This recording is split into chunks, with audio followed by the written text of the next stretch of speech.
What is up everyone? Welcome back to our channel. This tutorial will guide you through the process of adding a debit card to your DoorDash account. Whether you are using an Android device or an iPhone, these steps are designed to be simple and effective. By the end of this guide, you will be able to surely add your debit card and enjoy a seamless ordering experience on DoorDash. So let's begin. First, locate your DoorDash app.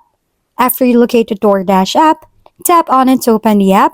While we are in the DoorDash app, find the profile icon, which depends on the devices you use. For example, on an iPhone, the profile icon is located on the lower right of the screen.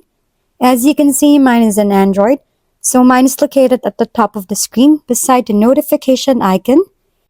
I say this so that you don't get confused where the icons are located. After you locate the profile icon, tap on it to open the Profile tab. In the Profile tab, locate the Payment Methods tab.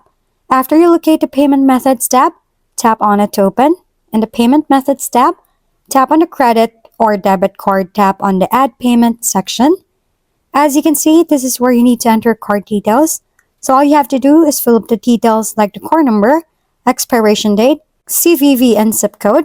After you fill up the form, tap on the Add Card button at the bottom of the screen. And there you have successfully added your debit card to your DoorDash account. This will enable you to order food quickly and conveniently. If you encounter any issues or have further questions, consider checking the DoorDash Help Center or reaching out to their customer support. If we've been helpful, kindly give us a thumbs up. And don't forget to hit the subscribe and bell button for more contents. For any questions and suggestions, comment down below.